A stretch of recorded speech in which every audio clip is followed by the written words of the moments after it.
안녕하세요. 맥키네 지혜투자클럽입니다. 셀트리온 2분기 그리고 하반기까지 화려한 실적 복귀가 기대되고 있다는 소식이죠. 내일의 투자 전략까지 한번 살펴보도록 하겠습니다. 최근에 셀트리온의 어떤 기관들의 어떤 목표 주가 상향들이 계속 나오고 있습니다. 신한증권, 그리고 이제 흥국증권, 하나증권, 그리고 한국투자증권, 그리고 이번 주는 하나투자증권까지 셀트리온 관련해서 목표 주가가 21만원에서 기존 23만원까지 올렸죠.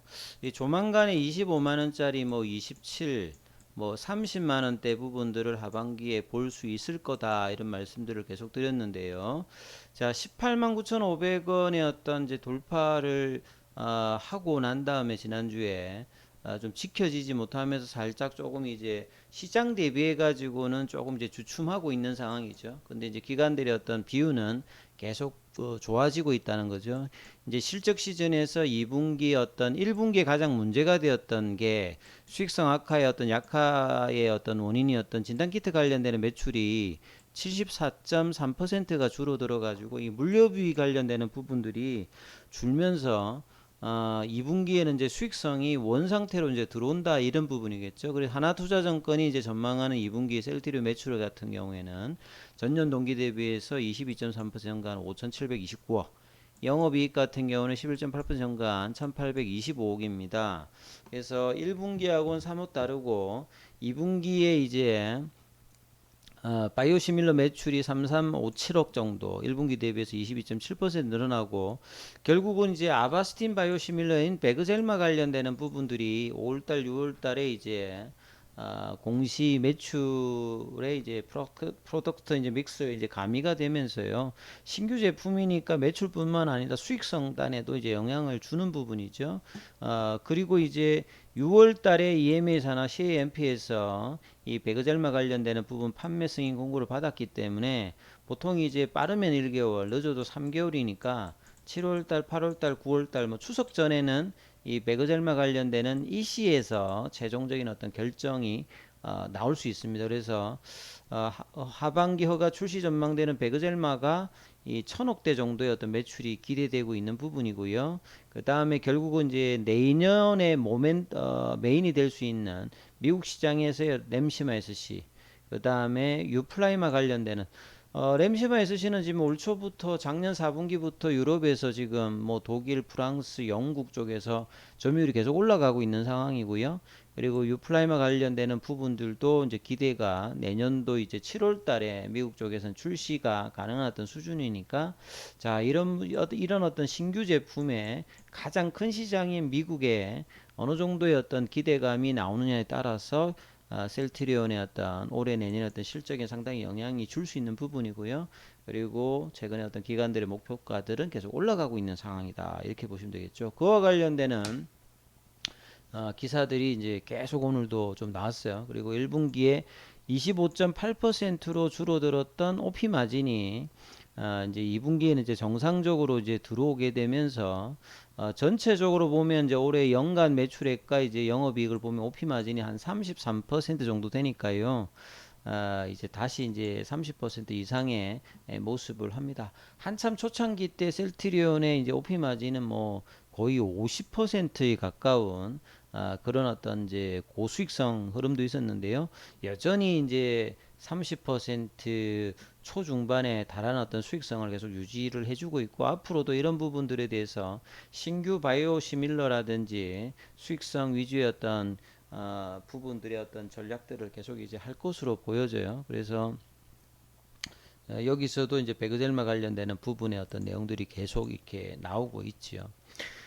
그리고 이제 사실 이제 코로나의 어떤 절정이었던 종목의 어떤 주가로 보면 이제 작년도 이제 6월 이전에 사실 이제 미국 시장에도 제약바이오 종목들이 이제 고점을 치고 많이 빠진 것은 뭐 거의 90% 이상이 빠지면서 금리 인상의 어떤 우려감으로 이게 코로나의 어떤 수혜의 어떤 가장 큰 섹터였던 제약바이오가 성장의 흐름을 좀 잃어버리면서 최근까지 많이 빠졌습니다. 국내도 어지간한 종목들이 거의 뭐 반토막은 그냥 기본이고 많이 빠진 게 80%, 90%까지 빠졌다가 최근에 다시 이제 투심이 좀 회복되면서 올라왔거든요. 그래서 금리 인상이라고 하는 게 항상 제가 뭐 말씀을 드립니다만 할인율입니다. 그러니까 기업 가치 관련되는 부분에서 이 펀밸류를 이제 할인을 어떻게 시키느냐 이런 부분들이 이제 시장에 항상 반영하는데 이게 이제 분모니까 금리가 올라간다는 몰은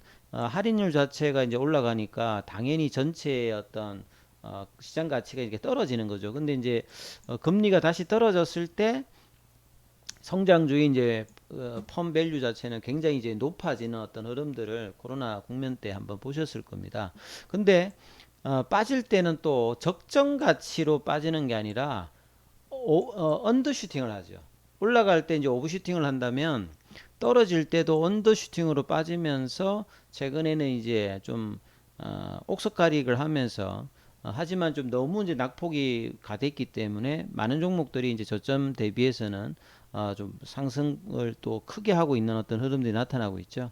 이 크게 보면 이제 이 중앙일보 보도로 이제 주말에 나왔던 걸 보면 일단은 가격이 메리트가 있죠. 일단 쌉니다.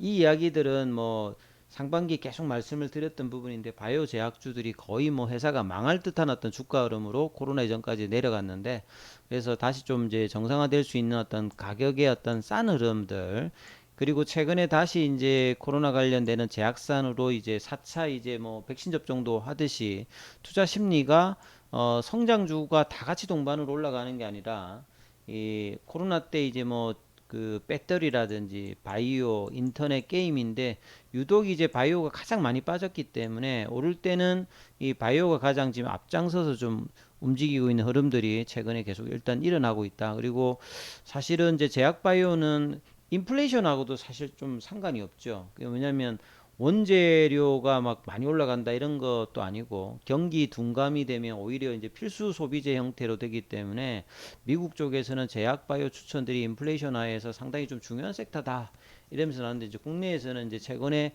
6월 말부터 7월 달에 이제 이 흐름들이 전반적으로 좀 나오고 있습니다. 그간에 좀 소외되었던 바이오가 부각이 되고 있는데 이 부분들이 당분간에는 뭐 학회 모멘텀도 이제 이전에는 없다가 이제 학회 모멘텀까지 있고 그 다음에 이제 승인 기대감이라든지 코로나 관련되는 어떤 관련주들의 어떤 모멘텀들이 계속 불고 있기 때문에 이 부분들은 좀 당분간 이어질 가능성이 좀 높아 보이지요.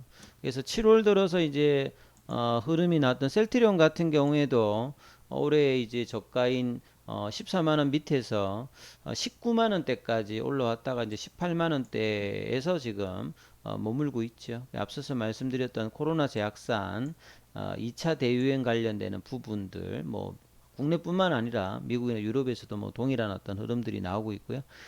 그리고 이제 인플레이션 관련해서 원재료 관련된 비중도 상당히 조금 크게 낮은 편이고요. 경기 어떤 둔감에서도 침체 때 이익 방어력이 상당히 좀 좋은 쪽이 이제 이 약이라고 하는 어떤 필수 소비재의 어떤 특징들이 있죠. 그래서 이런 어떤 흐름들로 주가의 흐름들이 올라가고 있는데 차트를 통해서 보면 자 시장은 오늘 이제 사실은 보시면 외국인들이 많이 샀어요. 이 보시게 되면 외국인들이 어, 거래소에서 보시게 되면 6천억 대세죠. 그러니까 외국인들이 이렇게 거래소에서 매수를 많이 했다면 여러 종목을 샀다기보다는 대부분은 보통 이제 많이 팔거나 살 때 보면 대부분이 삼성전자 쪽이라고 보시면 되겠죠. 그리고 이제 기관들 같은 경우는 이제 코스닥 쪽에서 샀고 이제 이런 부분의 어떤 영향인지 원달러 환율 같은 경우에도 보면 1317원으로 한 8원 정도가 좀 빠졌죠. 그래서 이런 흐름이 있고 유가 같은 경우도 뭐 100달러 밑에 지금 와 있는 상태고요.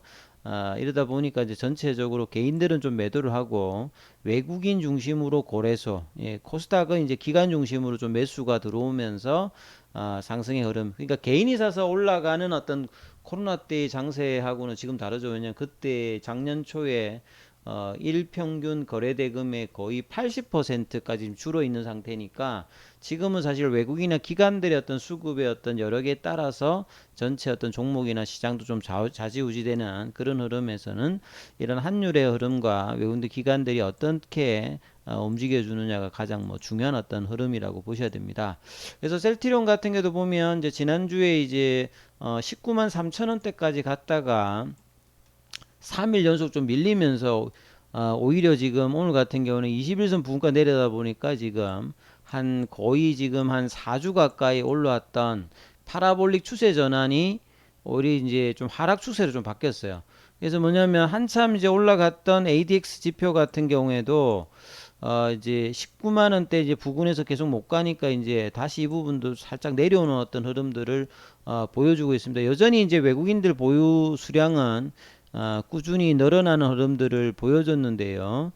오늘 같은 경우에도 외국인들은 이제 한 6만 주 정도 매수를 해줬고 기간의 매도세가 좀 아쉽습니다.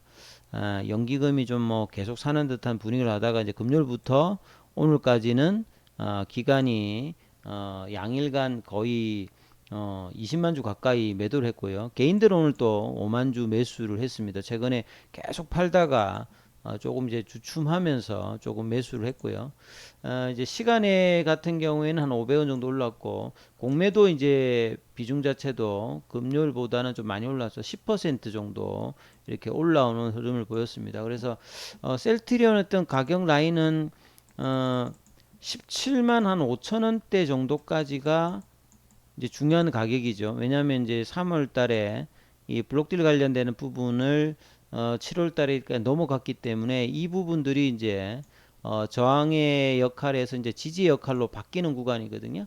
그래서 17만 5천 원 위에서 이제 지지를 확인하면서 조금 이제 플래툰 조정을 하다가 이제 재차 흐름이 거래량을 동반해서 어떤 식으로 가느냐. 그래서 이 거래량에서 중요한 것들은 외국인들은 견조한 흐름들을 계속 보여주고 있는 흐름이었으니까 이 기관들의 이탈이 조금 이제 심해지지 않고 다시 또 매수세로 전환했을 때 다시 이제 양봉의 어떤 회복을 통해서 19만 원대에서 이제 20만 원대의 흐름들, 이 흐름들이 실적 발표와 더불어서 이제 8월 달 이후에는 자사주 매입이 끝나게 되면 이 3, 4병에 관련된 이야기가 나올 가능성이 높기 때문에 이 모멘텀이 언제 또 불지가 셀트리온 어떤 장기 흐름에서 굉장히 중요하고요. 그래서 지금 올해 하반기에는 20만 원대에서 25만 원대 흐름을 어떻게 이제 연말까지 만들어내느냐. 그러면 이제 내년도에는 뭐 30만 원대의 이 흐름들을 보는데 우선은 이제 20만 원대 흐름을 빨리 이제 사실 이제 뭐 8, 9월 하회 모멘텀이 있는 흐름에서 바이오주, 제약주들이 흐름이 놓았을 때 이제 주가를 좀 올려놓는 것이 가장 중요하거든요. 이 흐름들이 나오는지를 한번 이번 주에 계속 좀 체크를 하셔야 될 것 같습니다. 그리고 기타 이제 뭐 궁금하신 부분이 있으신 분들 같은 경우에는 무료 카톡방 문자로 참여 코드 문의하시면 안내 드리니까 이 부분 참조하시면 될 것 같습니다. 여기까지 하겠습니다.